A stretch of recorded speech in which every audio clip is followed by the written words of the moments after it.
Hello students, आज हम लोग रेडियो एक्टिविटी चैप्टर करेंगे और आज का वीडियो हम हिंदी में बनाएंगे। रेडियो एक्टिविटी चैप्टर जो है वो क्लास 10 ICSE में आता है। स्टार्ट करते हैं रेडियो एक्टिविटी।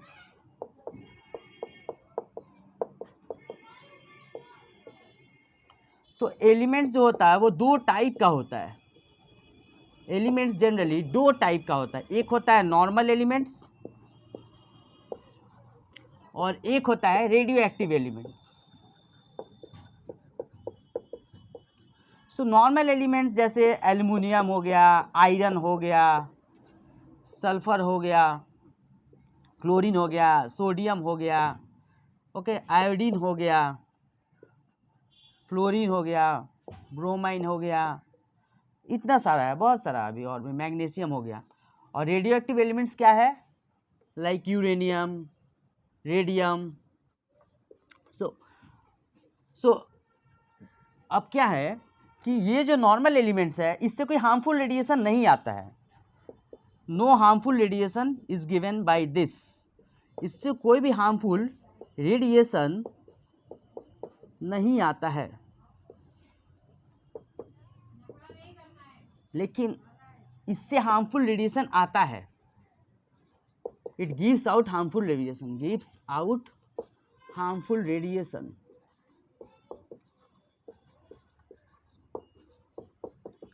हाँ, एक बार देख लो कि जो नॉर्मल एलिमेंट्स है, aluminium, iron, sulphur, chlorine, sodium, iodine, fluorine, bromine, magnesium, इससे हार्मफुल रेडिएशन नहीं आता है, इसको बोलते हैं नॉर्मल एलिमेंट्स। और जिस एलिमेंट से हार्मफुल रेडिएशन आता है वो रेडियो एक्टिव एलिमेंट है। मतलब ये एलिमेंट जो हार्मफुल है हम लोग के लिए, इसको हम लोग ईजिली नहीं रख सकते, लेकिन ये सब एलिमेंट तो जनरली हम लोग यूज़ करते ही हैं। अब हम लोग ये पढ़ेंगे कि ये जो रेडियो एक्टिव एलिमेंट्स है वो रेडियो एक्टिव है क्यों। रेडियो एक्टिव एलिमेंट्स में क्या होता है, हम लोग को ये पता है कि एक एटम के अंदर न्यूक्लियस होता है। ये एटम है, एटम के अंदर न्यूक्लियस है और न्यूक्लियस के अंदर होता है neutron and proton. Proton positively charge है और न्यूट्रॉन न्यूट्रल है। न्यूट्रॉन जो है न्यूट्रल है, प्रोटॉन पॉजिटिवली चार्ज है। अगर ये नंबर ऑफ न्यूट्रॉन्स ज़्यादा हो जाए या ये नंबर ऑफ प्रोटॉन्स ज़्यादा हो जाए तो एटम क्या होता है? Radio active. मतलब ये जो नंबर ऑफ न्यूट्रॉन्स और प्रोटॉन अनस्टेबल हो जाए, मतलब या तो प्रोटॉन ज़्यादा हो जाए या तो न्यूट्रॉन ज़्यादा हो जाए, तब वो एटम जो होता है वो रेडियो एक्टिव एलिमेंट होता है।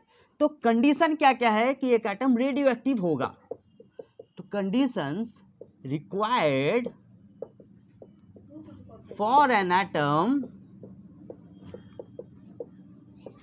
To become a radioactive element. क्या करेंगे कि ये रेडियो एक्टिव एलिमेंट बने, मतलब क्या रीज़न है कि एक एटम रेडियो एक्टिव एलिमेंट होता है? तो पहला रीज़न है, क्या कंडीशन होना चाहिए? पहला है कि atomic number must be greater than 82 और दूसरा है कि neutron proton ratio must be greater than 1.5। तो ये दो कंडीशन अगर कोई एलिमेंट सेटिस्फाई करता है तो रेडियो एक्टिव है। ठीक है। अब एक और बात हम बताना चाहते हैं, ये एक्चुअली क्या होता है, हम लोग को पता है कि एक न्यूक्लियस के अंदर प्रोटॉन और न्यूट्रॉन होता है। यहाँ पर बहुत सारा प्रोटॉन है और न्यूट्रॉन भी है। क्या होता है? प्रोटॉन प्रोटॉन का जो है, due to the same charge they repel each other. Same charge है इसलिए क्या होगा? रिपल्सन होगा दोनों के बीच, दोनों एक दूसरे को बाहर फेंकेगा। और न्यूक्लियस क्या कर सकता है? ये न्यूट्रॉन क्या करता है? न्यूक्लियस का जो फोर्स है, न्यूक्लियस का फोर्स इसको बाहर, ये जो फोर्स लग रहा है ना उसको एडजस्ट करता है। मतलब ये रिपल्सिव फोर्स की वजह से बाहर आ जाता, लेकिन यहाँ पे एक न्यूक्लियर फोर्स लगता है जिसकी वजह से ये अंदर रहता है। ठीक है। अब कभी क्या हो गया, ये प्रोटॉन्स कम हो गया, न्यूट्रॉन्स ज़्यादा हो गया, न्यूक्लियर फोर्स ज़्यादा हो गया तो भी अनस्टेबल है। मतलब प्रोटॉन प्रोटॉन में क्या होता है? रिपल्सन। तो ये बाहर निकल जाना चाहिए लेकिन ये नहीं निकलता है क्योंकि न्यूक्लियर फोर्स इसको पकड़ के रखता है। यही फोर्स अगर बैलेंस नहीं कर पाए, बैलेंस नहीं हो, मतलब न्यूक्लियर फोर्स और the force of and the force of repulsion between protons, proton का जो रिपल्सन का फोर्स है और न्यूक्लियर फोर्स अगर एक दूसरे को बैलेंस नहीं करे तो वो एटम जो है वो क्या हो जाता है? रेडियो एक्टिव हो जाता है। अच्छा, नेक्स्ट हम लोग ये करेंगे कि जैसे दो एटम हम लेते हैं, एग्जाम्पल कोई पूछे कि नॉर्मल एलिमेंट, तो वो ले लो, एल्युमिनियम 13 होता है, कैल्शियम, कैल्शियम में कोई और एलिमेंट ही लेते हैं, जैसे सोडियम ले लिया हम लोग 11, ये सब क्या है, नॉर्मल एलिमेंट है। और यूरेनियम क्या है, जिसका 92 है। सो क्या है, हम क्या बोले थे, एटॉमिक नंबर जिसका 82 से ज़्यादा होता है वो रेडियो एक्टिव है। तो यूरेनियम, यू एक्चुअली है क्या, ये है uranium is radio active element.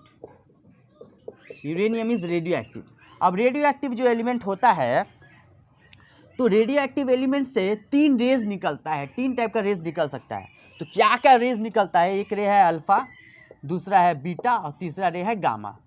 Alpha जो है वो कैसा रेज है, alpha is doubly positively charge helium atom, मतलब एक हीलियम से 2 इलेक्ट्रॉन निकल जाएगा तो अल्फा बन जाएगा। Alpha is doubly positively charge helium atom. अब ये जो अल्फा है ये कैसा चार्ज है, पॉजिटिवली चार्ज एलिमेंट है, ये पॉजिटिवली चार्ज है ये। बीटा कैसा एलिमेंट है, नेगेटिवली चार्ज। ओके, अब ये पॉजिटिवली चार्ज है, ये नेगेटिवली चार्ज है। तो जब इलेक्ट्रिकल या मैग्नेटिकल फील्ड से जाता है तो due to their charge they get deflected, मतलब इलेक्ट्रिकल या मैग्नेटिकल फील्ड से जाएगा तो ये क्या हो जाएगा, डिफ्लेक्ट हो जाएगा। Okay, they both gets deflected when passed through electrical field। लेकिन इसका क्या, इसका तो कोई चार्ज ही नहीं है, तो ये क्या होगा, ये डिफ्लेक्ट नहीं होगा जब इलेक्ट्रिकल फील्ड से पास कराएंगे। तो गामा का हम लिख देते हैं, it doesn't gets deflected when passed through electrical field।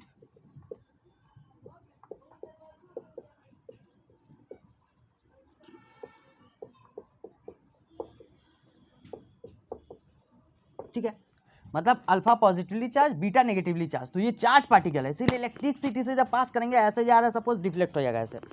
और ये गामा जो है इसमें चार्ज ही नहीं है तो स्ट्रेट ही चलते जाएगा, इसमें कोई प्रॉब्लम ही नहीं होगा, जैसे जा रहा वैसे ही जाएगा। लेकिन बात ये है, अगर क्वेश्चन जो बोर्ड में ज़्यादा क्वेश्चंस आता है कि सबसे ज़्यादा पेनिट्रेटिंग पावर, ये आया हुआ है क्वेश्चन शायद, कि सबसे ज़्यादा पेनिट्रेटिंग पावर किसका है, तो वो हमका है गामा का। गामा रेज का सबसे ज़्यादा पेनिट्रेटिंग पावर मतलब ये मान लो हम लोग का स्किन है, इसके अंदर आराम से गामा पार्टिकल घुस जाएगा हमको स्किन के अंदर, इसीलिए ये हार्मफुल है, इसीलिए गामा रेज इज हार्मफुल। तो gamma rays shows maximum penetrating power, सबसे ज़्यादा पेनिट्रेटिंग पावर होता है गामा का। ठीक है, अब आ सकता है कि क्या होगा अगर कोई एलिमेंट है उससे अल्फा, बीटा या गामा पार्टिकल निकल जाए। सपोज हम एक एलिमेंट ले रहे हैं एक्स, जिसके यहाँ पे एटॉमिक वेट है सपोज 98 और मास नंबर है 232। अगर इससे एक अल्फा पार्टिकल निकल जाएगा तो क्या करेंगे, कुछ नहीं, ये बोर्ड्स में ये न्यूमेरिकल आता है, बहुत ईजी है। अल्फा पार्टिकल निकलेगा तो सपोज एक नया एलिमेंट बनेगा वाई, तो ऊपर में 4 कम कर देना, कितना कम करना है, 4 कम करेंगे तो कितना होगा 228, और नीचे में कितना कम करना है 2, तो 98 है तो कितना हो जाएगा 2 कम, 98 - 2 96। अच्छा, क्या होगा अगर इसी एलिमेंट, सेम एलिमेंट हम लें और इससे हम बीटा पार्टिकल निकालें, बीटा पार्टिकल अगर बाहर आ जाए तो क्या होता है, और नया एलिमेंट बन रहा है, सपोज वाई नहीं लेते हैं इसको, सपोज हम लोग लेते हैं कोई एलिमेंट एम। तो ये जो एलिमेंट बनेगा, ये जब बीटा पार्टिकल निकलता है तो ऊपर वाला सेम रहता है, जो है वही लिखो 232, और नीचे वाला एक बढ़ जाएगा, 98 है तो ये 99 हो जाएगा। ठीक है, और सेम एलिमेंट अगर हम लें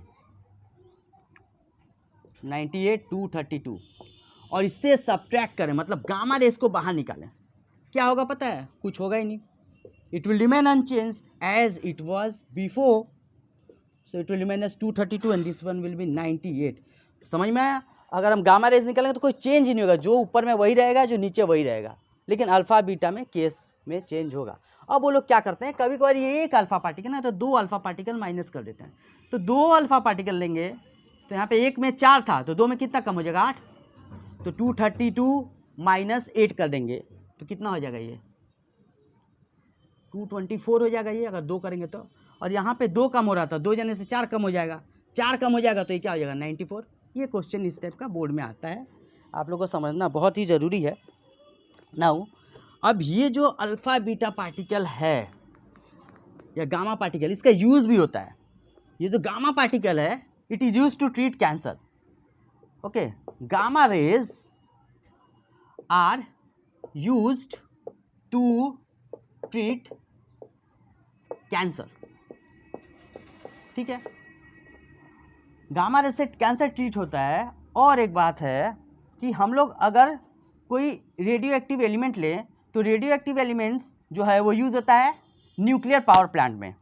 सो लिख दे रहे हम in nuclear power plant, in nuclear power plant radioactive elements are used to generate electricity. मतलब इलेक्ट्रिसिटी जनरेट कर, सपोज इतने से एलिमेंट है उसको हम यूज़ किए, बहुत ज़्यादा इलेक्ट्रिसिटी जनरेट हो गया, लेकिन सिक्योरिटी फीचर्स के लिए ये बहुत ईजिली नहीं किया जा सकता।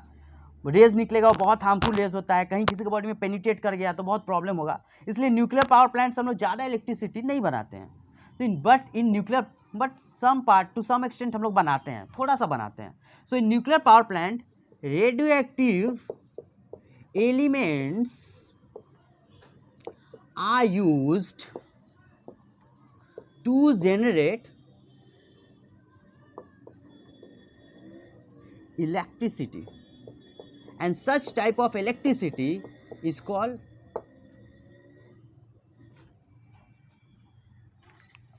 such type of माने न्यूक्लियर पावर प्लांट में रेडियो एक्टिव एलिमेंट्स यूज़ करके हम लोग इलेक्ट्रिसिटी बनाते हैं। और इसमें क्या होता है, लेकिन सिक्योरिटी फीचर होता है। और उसके बाद फिर एक एलिमेंट होता है जिससे कैंसर ट्रीट होता है, उसका थोड़ा सा नाम कभी कभार पूछ सकता है, नया क्वेश्चन आ सकता है कि कोबाल्ट 60, उसका नाम है कोबाल्ट 60, जनरली इसको CO60 लिखते हैं हम लोग। तो cobalt 60 is used to treat cancer.